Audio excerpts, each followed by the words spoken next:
જે રીતનો ઘટનાક્રમ સર્જાઈ રહ્યો છે આખો એક તો પૂર્વ મુખ્યમંત્રી વિજય રૂપાણીના એમનો પાર્થિવ દેહ ક્યાં સુધી લઈ જવા છે, એમનો ડીએનએ ક્યારે મેચ થશે, નંબર 1 અને એક જે ખબર હતી કે એક ડોક્ટર્સે સવારે જે ભાઈ અમારી જે વ્યવસ્થા જે છે સરકારે અમારી વાત સાંભળવી જોઈએ, એ પછી ડોક્ટરે એ સામે આવીને કહ્યું છે કે હા મારું માનસિક અસંતુલન થઈ ગયું હતું, હવે જે વ્યવસ્થા કરી છે બરોબર કરી છે.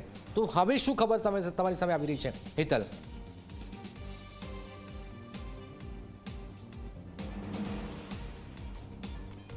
જી જનક ચોક્કસ જ્યાં સુધી વિજયભાઈ રૂપાણીને ડીએનએ મેચ થવાનો વાત છે ત્યાં સુધી હજુ ડીએનએ મેચ થયા નથી. એ ચોક્કસ વાત છે. ક્યાંક ને ક્યાંક જોવા જઈએ તો જે પ્રકારે 9 મૃતદેહોના ડીએનએ મેચ થઈ ચૂક્યા છે અને તેમને ડીએનએ મેચ થયા પછી તેમના પરિવારજનોને બોડી આપવાની કામગીરી ચાલી રહી છે. સ્વાભાવિક છે કે એક લાંબી પ્રક્રિયા ડીએનએ મેચિંગની હોય છે, કારણ કે રાજ્ય સરકારે આ વખતે એવું પણ કહ્યું છે કે ડીએનએ મેચ થશે ત્યારે ડેડ બોડી પણ આપવામાં આવશે, જ્યારે ડેથ સર્ટિફિકેટ અને ડીએનએનું પ્રમાણપત્ર પણ જે કહેવાય એ આપવામાં આવશે. એટલે સરકાર પણ ક્યાંક ને ક્યાંક જોવા જઈએ તો ભલે થોડો વિલંબ થાય પણ પરફેક્ટ રીતે કામ થઈ શકે એ પ્રકારે કામગીરી કરી રહી છે. અને આટલા જ માટે ગાંધીનગર FSL છે અને ગાંધીનગર FSL યુનિવર્સિટી આ બંને જગ્યાએ ડીએનએ મેચ કરવાની કામગીરી છેલ્લા 24 કલાકથી સતત ચાલતી રહે છે. રાત દિવસ એક કરીને આ કામગીરી ચાલી રહી છે. એટલે એવું કહી શકાય કે જ્યાં સુધી પૂર્વ મુખ્યમંત્રી વિજયભાઈ રૂપાણી છે, ગમે ત્યારે એમના ડીએનએ મેચ થશે અને મેચ થયા પછી તરત જ તેમની ડેડ બોડી જે છે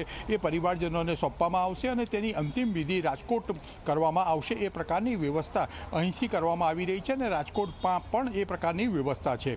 હવે જ્યાં સુધી સવાલ છે જે ડૉક્ટરની વાત છે, એ ડૉક્ટરના પરિપ્રેક્ષમાં રાજ્ય સરકારે એમની વાત પછી જે પગલાં લીધા છે તેનાથી તેઓએ આખરે સંતોષ પણ વ્યક્ત કર્યો છે.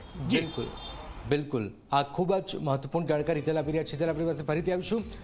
અંતિમ સફર છે, 9 ડીએનએ મેચ થયા છે. પૂર્વ મુખ્યમંત્રી વિજય રૂપાણીનો ડીએનએ હજુ મેચ થયું નથી.